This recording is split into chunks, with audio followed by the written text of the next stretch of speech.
Margaret wiped down the crystal glasses one more time, making sure each one sparkled under the dining room's grand chandelier. She had been working as a housekeeper for Richard Hartwell for 3 years now, and she knew exactly how he liked things for his monthly dinner parties. Every fork had to be perfectly aligned, every napkin folded just right, and every surface gleaming. The mansion was huge, with marble floors that seemed to stretch on forever, and paintings that probably cost more than most people made in a year. Margaret had grown used to the luxury around her, but it still felt strange sometimes. Here she was, polishing silverware that was worth more than her car, getting ready to serve people who probably spent more on wine in one evening than she made in a month. Tonight was different, though. She could feel it in the air. Richard had been more demanding than usual, snapping at her about minor details and checking everything twice. His wife Victoria had been just as tense, changing her mind about the menu 3 times and making Margaret rearrange the flowers twice. "Margaret," Richard's voice boomed from the living room. "The guests will be here in 30 minutes. Is everything ready?" "Yes, Mr. Hartwell," she called back, adjusting her simple black uniform and checking her reflection in one of the polished serving trays. At 45, Margaret had learned to make herself almost invisible during these events. The less the wealthy guests noticed the help, the smoother everything went. The first guests started arriving around 7. Margaret recognized most of them from previous parties. There was Dr. Patricia Chen, who ran the local university and always looked down her nose at the staff. Then came James Morrison, a lawyer who made his fortune defending big corporations, and his wife Linda, who spent most of her time at charity events taking photos for social media. One by one, they filed into the mansion, their expensive clothes and jewelry catching the light. The men wore suits that probably cost more than Margaret's monthly salary, and the women strutted in designer dresses and shoes that clicked against the marble floors. Margaret moved through the crowd like a ghost, offering appetizers and refilling drinks. She had perfected the art of being present but not really seen.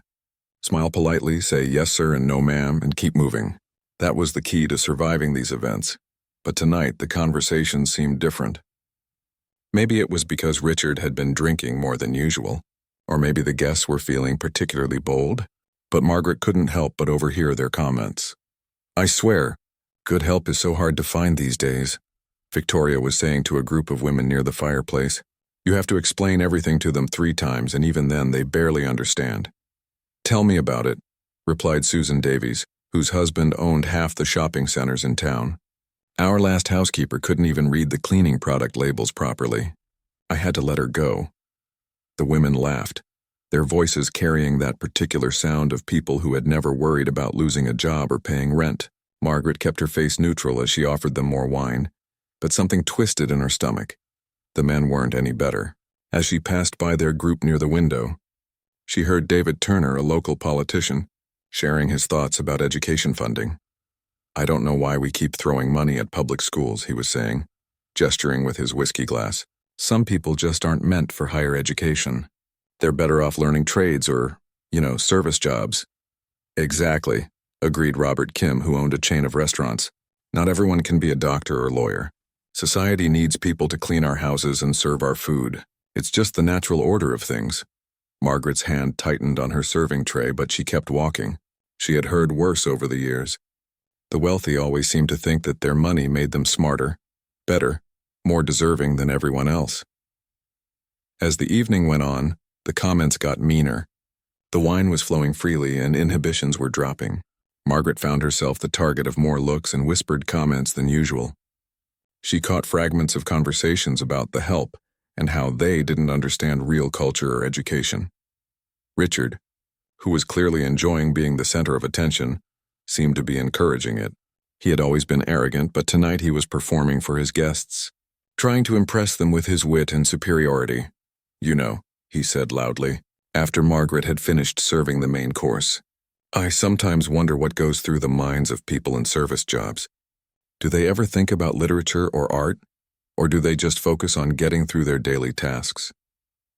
The question hung in the air, clearly meant for everyone to hear. Margaret was clearing plates from the far end of the table, but she could feel every eye in the room on her. Victoria giggled, her cheeks flushed from wine. "Oh, Richard, you're terrible. But honestly, I doubt they have time for such things. Their lives are so different from ours. Different how? Asked Dr. Chen, her voice carrying that fake curiosity that academics sometimes used when they wanted to make a point. Well, Victoria continued, warming to the subject, they're focused on survival, aren't they? Paying bills, keeping their jobs. They don't have the luxury of thinking about higher things like we do. Margaret continued clearing dishes, her movements mechanical and precise. She had learned long ago that the best way to handle these situations was to pretend she couldn't hear them, to make herself as invisible as possible. But Richard wasn't done. The alcohol had made him bold, and his guests were laughing at his comments. He was clearly enjoying the attention. "Margaret," he called out suddenly, his voice cutting through the dinner conversation. "Come here for a moment." Margaret's heart sank, but she had no choice. She set down the dishes she was carrying and walked over to where Richard sat at the head of the table. 20 pairs of eyes followed her movement, some curious, others amused, all of them looking at her like she was some kind of entertainment. "My guest and I were just having an interesting discussion about education and culture," Richard said, his words slightly slurred but his tone deliberately clear. "We were wondering about the intellectual capacity of people in different walks of life." The room had gone quiet, except for a few barely suppressed giggles from some of the women. Margaret stood there, her hands clasped in front of her, waiting for whatever was coming next. "Tell me, Margaret," Richard continued, clearly enjoying himself. "What do you know about literature? Shakespeare, for instance. I imagine someone with your background wouldn't be familiar with the classics, would you?" The question hit Margaret like a slap. She looked around the table at all those smug faces, at people who thought their bank accounts made them better than her, at Richard, who was using her as entertainment for his wealthy friends. For 3 years she had bitten her tongue. For 3 years she had smiled and nodded and let them treat her like she was invisible. But something about tonight, about the cruel laughter and the assumption that she was stupid just because she cleaned their houses, made something inside her snap. The room waited for her answer, expecting her to stammer or admit her ignorance. They wanted her to confirm their beliefs about people like her, to make them feel superior and justified in their attitudes. Margaret took a deep breath and looked directly at Richard Hartwell, meeting his eyes for perhaps the first time in 3 years. Margaret stood there for a moment that felt like hours, looking at Richard's smug face and the expectant expressions of his guests. The silence stretched on, thick with anticipation. She could practically hear their thoughts. Here was their entertainment for the evening, watching the maid squirm under pressure. "Well," Richard pressed, taking another sip of his expensive wine. "Don't be shy, Margaret. We're all very curious about your thoughts on the great William Shakespeare." A few guests chuckled, and Margaret noticed Linda Morrison whispering something to the woman next to her, both of them covering their mouths as they laughed. The sound made her stomach turn. Victoria decided to join in the fun. "Oh, Richard, you're being cruel," she said with fake sympathy, though her eyes were bright with amusement. Not everyone has had the privilege of a proper education. Margaret probably went straight to work after high school, didn't you, dear? The way Victoria said dear made it sound like anything but endearing. It was the tone someone might use when talking to a small child or a pet. Dr. Chen leaned forward in her chair, her academic curiosity apparently piqued by this little social experiment. "You know, this is actually quite interesting from a sociological perspective. The different levels of cultural exposure between economic classes." "Exactly," exclaimed David Turner, the politician, who was clearly enjoying this intellectual discussion at Margaret's expense. "It's a perfect example of how education and opportunity create different types of people. Some are naturally suited for higher thinking, and others—" He gestured vaguely at Margaret with his wine glass. Margaret felt her cheeks burning, but she kept her expression neutral. She had dealt with difficult people before, but never a whole room full of them, all focused on humiliating her for their own amusement. James Morrison, the lawyer, suddenly sat up straighter, as if he'd just had a brilliant idea. "You know what? Let's make this more interesting. I bet Margaret here couldn't tell us the difference between a sonnet and a soliloquy." "Oh, that's a wonderful idea," squealed Susan Davies, clapping her hands together like a child watching a circus act. "Let's quiz her on different subjects. It'll be like a game show." Richard's eyes lit up with delight. This was clearly going better than he had expected. His guests were fully engaged now, and he was the star of the show. That's brilliant, James. What do you think, everyone? Should we test our Margaret's knowledge? The room buzzed with agreement and excited chatter. Margaret realized with growing horror that what had started as casual mockery was turning into a full-blown spectacle. She was no longer just serving dinner. She had become the evening's main entertainment. Robert Kim raised his hand like he was in a classroom. I'll start. Margaret, can you tell us who wrote Romeo and Juliet? Oh, that's too easy, protested Linda Morrison. Everyone knows that. Give her something harder. Fine, Robert said, clearly enjoying himself. How about this? What's the difference between a tragedy and a comedy in classical literature? Margaret opened her mouth to answer, but Victoria cut her off. Wait. Before she answers, shouldn't we make this more exciting? I mean, if we're going to do this, let's do it right. What do you mean?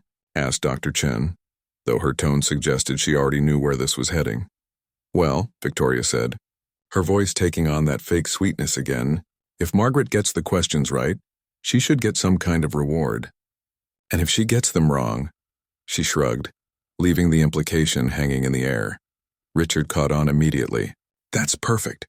Margaret, if you can answer, let's say, 5 questions correctly, I'll give you a bonus this month. How's that sound? The guests murmured their approval, but Margaret could see the trap being laid. These weren't questions designed to test her knowledge.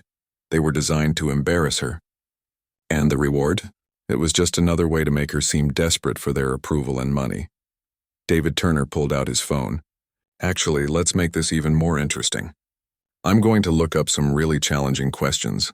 Literature, history, classical music. Let's see how well-rounded our Margaret is. Classical music, gasped Susan Davies. Oh, that's perfect. Margaret, do you know the difference between a symphony and a concerto? Before Margaret could answer, James Morrison jumped in. Or how about art? Can you tell us who painted the Sistine Chapel ceiling? The questions came faster now, overlapping each other as the guests got more excited. They weren't waiting for her answers anymore. They were just enjoying the game of coming up with things they assumed she wouldn't know. Who wrote Pride and Prejudice? What's the capital of Australia? Who composed The Four Seasons? What year did World War II end? Margaret stood in the middle of it all, feeling like she was in the center of a storm.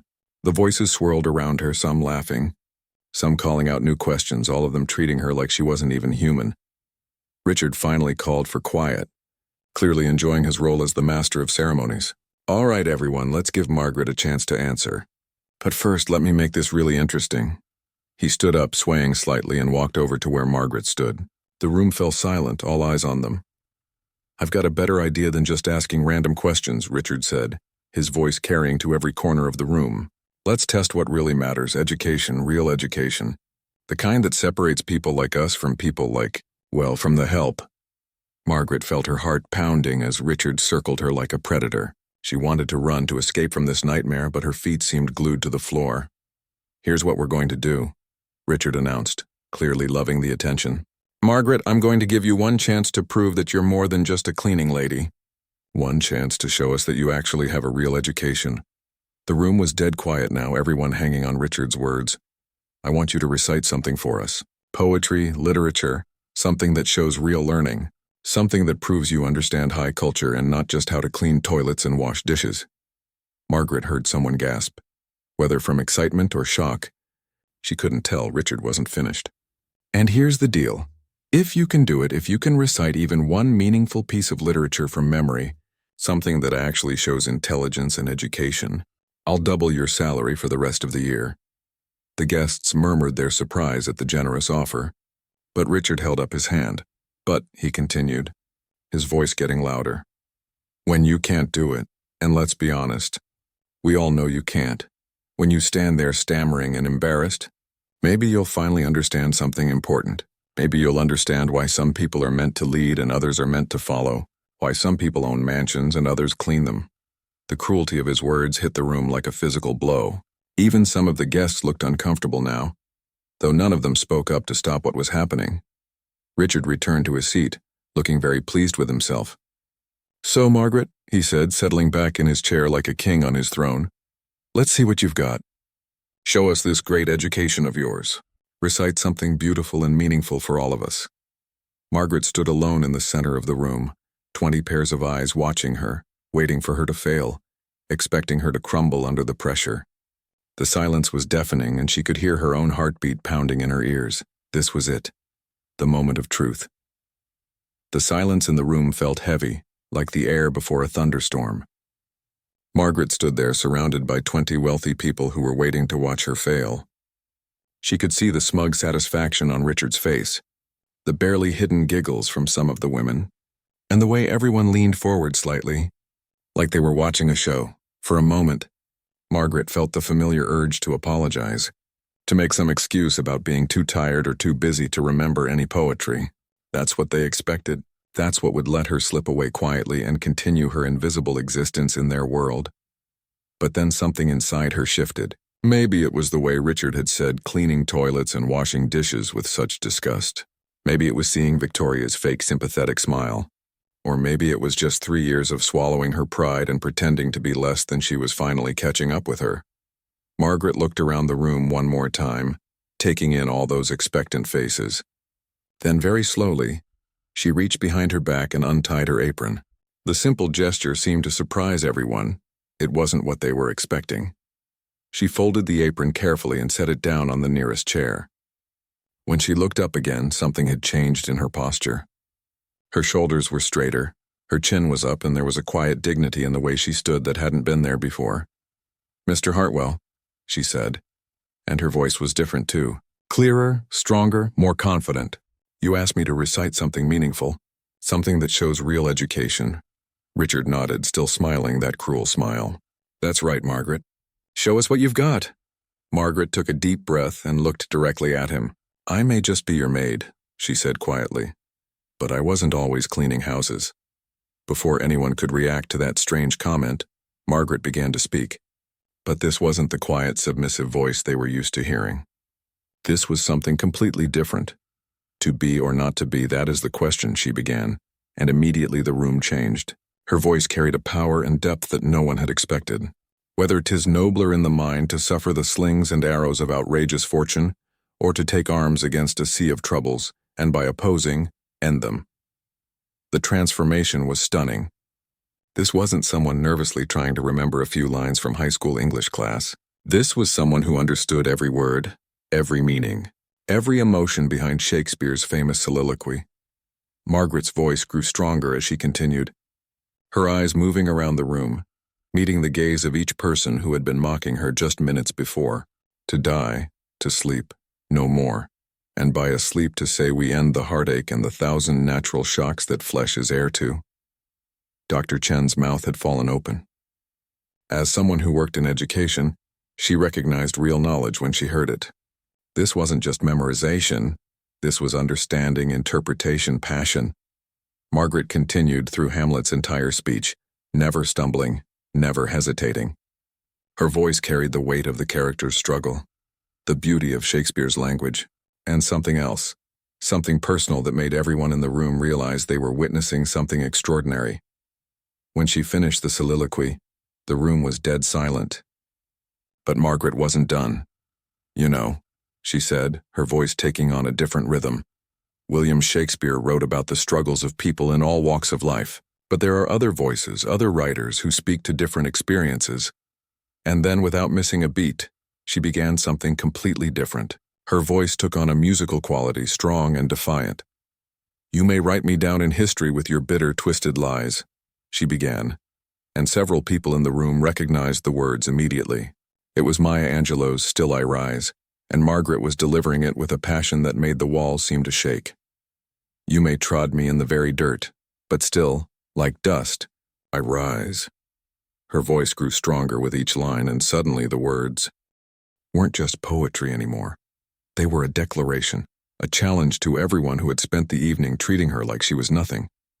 Victoria had stopped smiling completely. James Morrison was staring like he'd never seen Margaret before. Even Richard had lost his smug expression, replaced by something that looked like confusion and growing alarm. Margaret continued, her voice ringing through the mansion. "Does my sassiness upset you? Why are you beset with gloom? 'Cause I walk like I've got oil wells pumping in my living room." The irony wasn't lost on anyone. Here was their maid, reciting poetry about rising above oppression, in a room full of people who had just spent an hour trying to put her down, just like moons and like suns, with the certainty of tides just like hope springing high. Still I'll rise. Margaret's voice was soaring now, filling every corner of the room with a power that none of them had expected. When she reached the final lines, her voice was strong and clear, carrying a message that hit everyone in that room like a physical blow. Into a daybreak that's wondrously clear, I rise, I rise, I rise. The silence that followed was different from before. This wasn't the expectant quiet of people waiting for entertainment. This was the stunned silence of people who had just had their entire worldview challenged. Margaret wasn't finished, though. She stood there for a moment, letting the words sink in, then spoke again in her normal voice. But even that sounded different now. Poetry has always been important to me, she said calmly, as if she hadn't just delivered two of the most powerful pieces of literature in the English language, with a skill that would have impressed professional actors. Literature, music, art, they help us understand what it means to be human. Robert Kim was the first to find his voice, though it came out as barely a whisper. How do you know those pieces so well? Margaret smiled, and it was a sad smile, full of memories and lost dreams. Because I've been teaching them for most of my adult life, or at least I was. The confusion in the room was palpable. These people had spent 3 years seeing Margaret as nothing more than hired help, someone whose only purpose was to clean up after them and serve their food. The idea that she might be anything else had never occurred to them. Dr. Chen leaned forward in her chair. Teaching them? What do you mean? Margaret looked at the university administrator, the woman who had spent the evening making jokes about the education levels of service workers. I mean exactly what I said, Dr. Chen. I taught literature at the university level for 12 years. The words hung in the air like a bomb that hadn't exploded yet. Everyone in the room knew that this changed everything, but they weren't sure how or what it meant. Richard finally found his voice, though he sounded nothing like the confident man who had been orchestrating Margaret's humiliation just minutes earlier. That's impossible. You're a housekeeper. You work for me, Margaret nodded. Yes, I do work for you, Mr. Hartwell. I clean your house and serve at your parties. But that doesn't mean it's all I've ever done or all I'm capable of doing. The revelation was sinking in now, and the faces around the room showed a mixture of shock, embarrassment, and something that might have been fear. They had just spent an entire evening mocking someone who was probably more educated than most of them. Margaret picked up her apron from the chair where she had placed it, but she didn't put it back on. Instead, she held it in her hands like a prop from a play she had finished performing.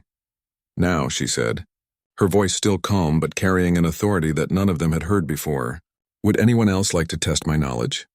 The question hung in the air like a challenge. Margaret stood there holding her apron, looking around at all those shocked faces. No one seemed to know what to say or do next. The evening had taken a turn that none of them had expected. Dr. Chen was the first to recover.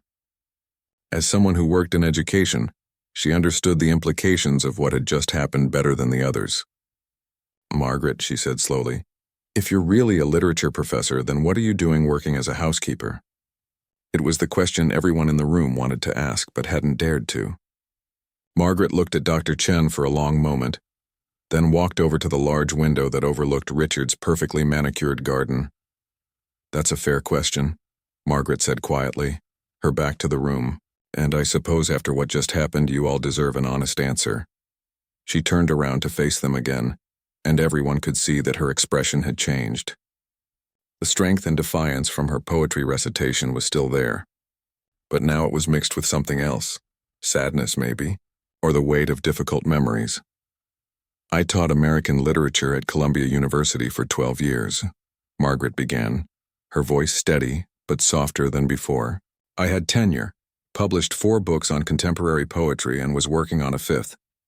I loved my job, loved my students, loved everything about academic life. Victoria shifted uncomfortably in her seat. The idea that their maid had once been a respected professor at one of the country's top universities was hard to process.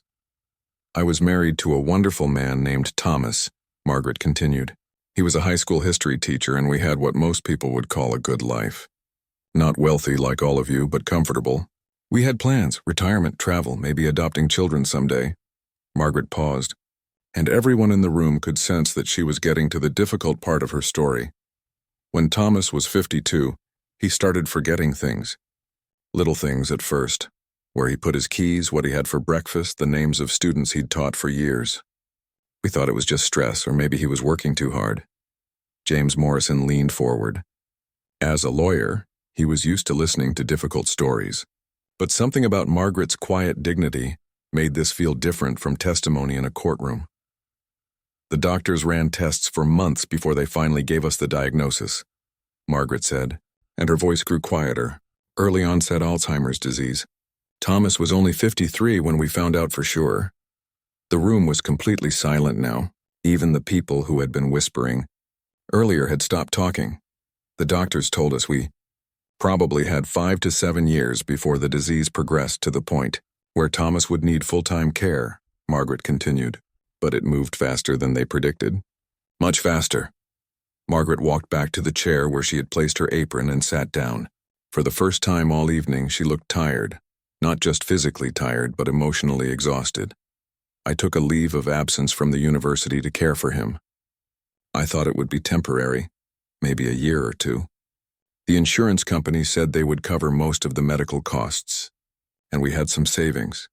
Robert Kim, who owned multiple restaurants and understood business costs, had a feeling he knew where this story was going. But caring for someone with Alzheimer's is expensive, Margaret said, confirming his suspicions. The medications, the doctor visits, the special equipment we needed as he got worse. And then the insurance company started denying claims, saying some treatments weren't necessary. Margaret's hands were folded in her lap, and everyone could see that they were shaking slightly. I had to quit my job completely when Thomas reached the stage where he couldn't be left alone. He didn't recognize me half the time, but he was my husband, and I couldn't put him in a facility. I just couldn't. Susan Davies, who had been making jokes about housekeepers earlier, felt tears welling up in her eyes.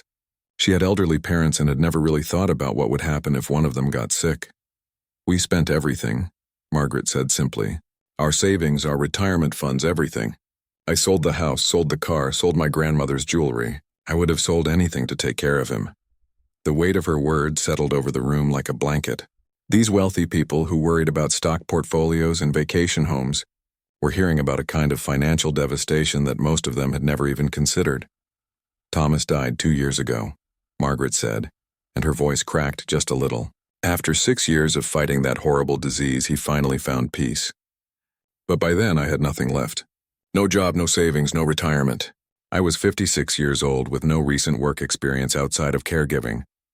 Richard, who had started this whole evening by mocking Margaret's intelligence, found that he couldn't look at her directly. The woman he had been treating like an uneducated servant had sacrificed everything to care for someone she loved. I tried to get back into teaching, Margaret continued, but the academic world is competitive and I'd been out of it for 6 years. Universities wanted younger professors, people with recent publications, people who hadn't taken time off to deal with family problems. Dr. Chen felt a stab of guilt. As a university administrator, she knew exactly what Margaret was talking about. The academic world could be ruthless to people who stepped away, even for the best reasons. So I took whatever work I could find, Margaret said. I cleaned office buildings at night, worked in a grocery store during the day, did whatever was necessary to pay rent and buy food. When I saw the advertisement for a housekeeper position here, it seemed like a blessing. Regular hours, decent pay, health insurance. Margaret looked around the room at all the people who had been laughing at her just an hour earlier. I've been saving every penny I can, she said. Living in a tiny apartment, buying clothes from thrift stores, eating rice and beans most nights. I've been writing again in the evenings, working on articles I hope to publish someday. My plan was to save enough money to maybe go back to school, get updated credentials, find my way back to teaching. The silence in the room was profound. Everyone was processing what they had just heard, not just the facts of Margaret's story, but what it meant about their own assumptions and prejudices. I never spoke up before tonight, Margaret said, standing up again. I needed this job. I couldn't afford to lose it because someone didn't like having a maid who was more educated than they expected. I learned to make myself invisible, to let you all think whatever you wanted to think about me. Victoria, who had been making the cruelest comments earlier, was crying openly now. The realization of how badly she had treated someone who had been through so much was overwhelming. But I won't stand here and let you mock people who work hard just to survive. Margaret continued, her voice growing stronger again. I won't let you pretend that someone's job defines their worth or their intelligence. Every person cleaning your houses, serving your food, taking care of your children, they all have stories, dreams, struggles you know nothing about. Margaret picked up her apron and looked at it for a moment, then looked back at the room full of wealthy people who would never see her the same way again. Now you know my story, she said quietly. The question is, what are you going to do with it? The silence stretched on for what felt like forever. Margaret stood there holding her apron, waiting to see how these wealthy people would react to learning the truth about their maid. Some of them were staring at the floor, others at their hands, anywhere but at her. Then slowly something began to happen that no one expected. Dr. Chen stood up from her chair. Her face was wet with tears and her hands were shaking slightly. She walked across the room until she was standing directly in front of Margaret. I owe you an apology, Dr. Chen said, her voice trembling. Not just for tonight, but for every time I've walked past you without really seeing you. For every assumption I made about who you are. Margaret looked at her with surprise. She had expected anger, maybe embarrassment, but not this kind of raw honesty. But more than an apology, Dr. Chen continued, I want to offer you something. We have an opening in our English department. The position starts in January, and after what I witnessed tonight, I can't think of anyone more qualified. The room erupted in murmurs of surprise. This wasn't what anyone had expected. Margaret stared at Dr. Chen in shock. You're offering me a job? At the university? Not just any job, Dr. Chen said, wiping her eyes. A teaching position, full professor rank, with the salary and benefits that come with it. Your experience, your knowledge, your passion for literature, that's exactly what our students need. Before Margaret could respond, James Morrison stood up as well. The lawyer who had been making cruel jokes earlier looked like a completely different person. Margaret, he said, his voice hoarse. I run a small foundation that helps people who have been financially devastated by medical bills. If you're interested, I'd like to discuss setting up a fund to help you get back on your feet immediately. And I know other people who might be able to help too. One by one, other guests began to stand. Robert Kim, the restaurant owner, offered to help with living expenses until she could transition to her new job. Susan Davies, still crying, talked about connecting Margaret with her network of friends who supported various causes. But the most surprising reaction came from an unexpected source. Richard had been sitting in his chair throughout all of this, his face growing paler by the minute. The man who had orchestrated Margaret's humiliation just hours earlier now looked like he was going to be sick. Finally, he stood up, but his legs seemed unsteady. He walked over to where Margaret stood, surrounded by people offering her help and opportunities. Margaret, he said, and his voice was barely above a whisper. I don't know how to... He stopped, unable to find the words.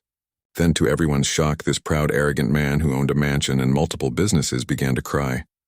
I am so sorry, he said, the words coming out in gasps between sobs. I am so deeply, profoundly sorry. What I did tonight, what I've been doing for 3 years, there's no excuse for it. Margaret watched him break down, this powerful man who had seemed so confident just a short while ago. She felt a mixture of emotions, anger at how he had treated her, but also something that might have been pity. You have every right to hate me, Richard continued, tears streaming down his face. You've been working in my house, taking care of my family, and I treated you like you were nothing, less than nothing. Victoria, who had been unusually quiet, suddenly stood up and walked to her husband's side. Her own face was streaked with tears. We both did, she said quietly. Richard, we both treated her terribly. We treated her like she wasn't even human. Richard nodded, unable to speak for a moment. When he finally found his voice again, he looked directly at Margaret. I built this whole life thinking that money made me better than other people, he said. I thought that because I was successful in business, that made me superior. But you've taught me something tonight that I should have learned a long time ago. He paused, wiping his eyes with his sleeve. You've shown me that worth has nothing to do with bank accounts or job titles. You've shown me what real dignity looks like, what real strength looks like, and you've shown me what a terrible person I've become. Margaret looked around the room at all these wealthy people who had spent the evening mocking her and were now offering help, support, and opportunities. It was overwhelming. I don't know what to say, she admitted. A few hours ago, you all thought I was just an uneducated cleaning lady. Now you're offering me a teaching job and financial assistance. Dr. Chen stepped forward again. Margaret, what we thought about you says everything about us and nothing about you. You were always exactly who you are. We just weren't wise enough to see it. The question is, said James Morrison, what do you want to do now? You have options. Margaret looked down at the apron in her hands, then around the room at all these faces that had changed so dramatically in one evening. When she spoke, her voice was thoughtful and measured. You know, she said, 6 months ago, if someone had offered me a teaching position, I would have jumped at it without hesitation. Teaching was my life, my passion, my identity. She paused, and everyone waited to hear what she would say next. But tonight has taught me something too, Margaret continued. I've learned that I'm stronger than I thought I was. I survived losing my husband, losing my career, losing everything I thought defined me. And I'm still here. Margaret walked over to the window again and looked out at the garden. I think I would like to teach again, she said finally. But I also think I want to do more than that. I want to help other people who find themselves in impossible situations, people who have fallen through the cracks. She turned back to the room. Dr. Chen, I would be honored to accept your offer. But I'd like to propose something additional. What if we created a program for people like me? People who have had to leave their careers for family reasons? People who need a second chance? Dr. Chen's eyes lit up. That's a wonderful idea. We could call it a career reentry program. Provide support and resources for people getting back into the workforce. I'll fund it, Richard said suddenly. Everyone turned to look at him in surprise. I mean it, he continued, his voice stronger now. I want to do something meaningful with my money for once. Something that helps people instead of just making me feel superior to them. Margaret looked at him for a long moment. Are you sure about that, Mr. Hartwell? Please, he said quietly, call me Richard. And yes, I'm sure. It's the least I can do after tonight. Margaret nodded slowly, then did something that surprised everyone in the room, including herself. She smiled. It wasn't a bitter smile or a sarcastic smile. It was a genuine, warm smile that transformed her entire face. You know what? She said. I think this might be the beginning of something good. For all of us. As the evening wound down and the guests prepared to leave, the atmosphere in the room was completely different from when they had arrived. People were exchanging contact information with Margaret, making plans, talking about ways they could help not just her but other people in similar situations. Margaret never did put her apron back on that night. She left it folded on the chair, a symbol of a chapter of her life that was finally coming to an end. The joke that was supposed to humiliate her had indeed brought tears to everyone in the room. But they weren't tears of mockery. They were tears of recognition, of shame, of hope, and ultimately of transformation. Sometimes, Margaret reflected as she watched these wealthy people discover their own humanity. The most powerful thing you can do is simply refuse to be invisible.